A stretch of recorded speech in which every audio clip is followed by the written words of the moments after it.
I started off with sound, playing around with music production, and recording myself and just recording sounds generally. But then I felt the need to study sound, like officially, like have that proper education. So then I studied sound technology at Cape Audio College, and then that kind of boosted my levels and my knowledge and stuff.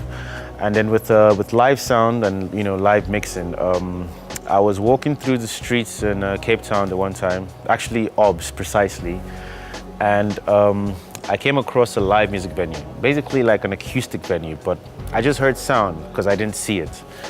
And I'm like, yo, what is that? So then I walked into the place and I found this girl, man. I found this chick who was holding this guitar with like lots of tattoos on her arm, And I'm like, wow, her voice sounded amazing. The guitar sounded so great. And I'm like, I want to be a part of that, man. Like, I want to be able to control the levels and, basically make stuff work, in sound. I already had a bit of experience with studio recordings and stuff, but I had never done live. So I spoke with the owners and they put me through. So then I started training up, to do live mixing and stuff. And yeah, I just picked it up from there.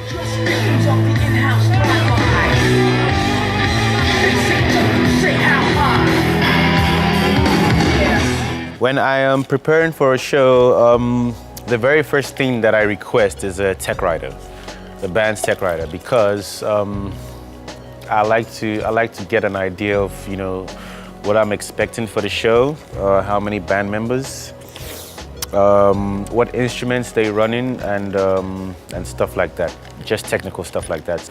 Then I proceed to set up stage.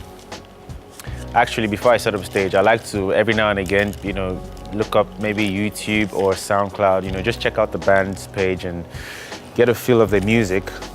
So I'm prepared. If it's heavy metal, yeah, so I get prepared. And we wait for the guys to come through for a sound check. Very important, man. I love to do a sound check. Like I think it's actually the most important part of the show, the sound.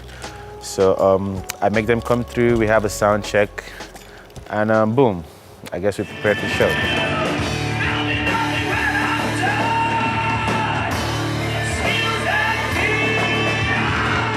For our stage monitoring, we've got a JBL, the PRX series, and we've got JBL subs as well.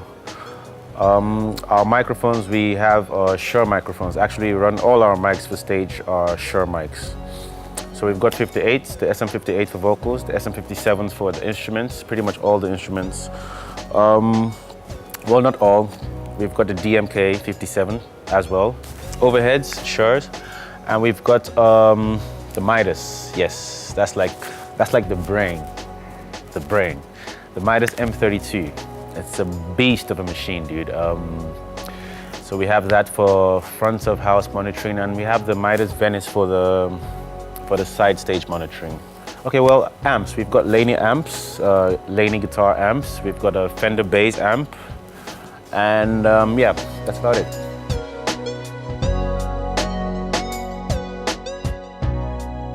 What I have learned with live sound, mixing, and also recording, is you must be ready, like always prepared, man, because anything can go wrong.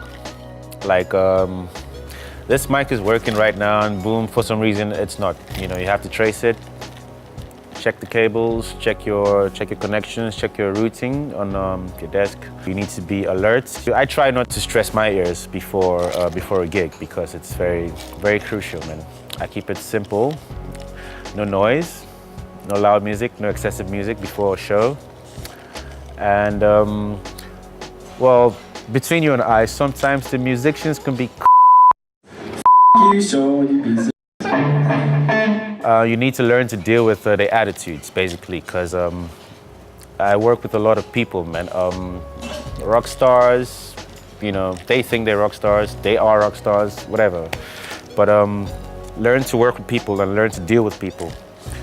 And I think pretty much I will say a great 50% of my job is dealing with people. Just be prepared. Pre-production goes a long way for gigs, preparation and stuff. And yeah, I think a great 90% of the gig is preparation. Once you're prepared, boom, got a great gig. People are happy, I'm happy, the band is happy.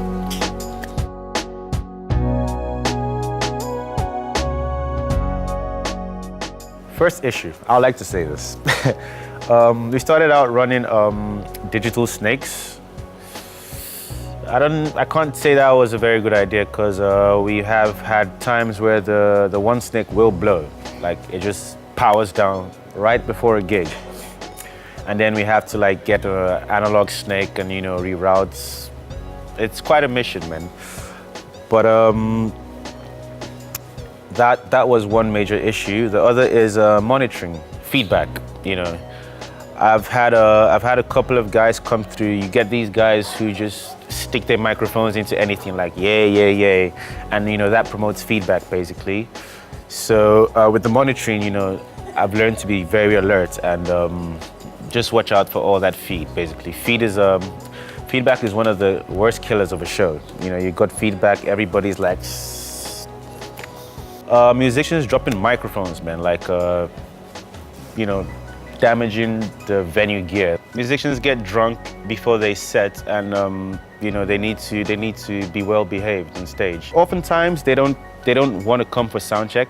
That's part of them maybe thinking they're rock stars and they could just plug and play, which I really don't accept. I love to do a sound check, like I said, and I find that to be quite a problem.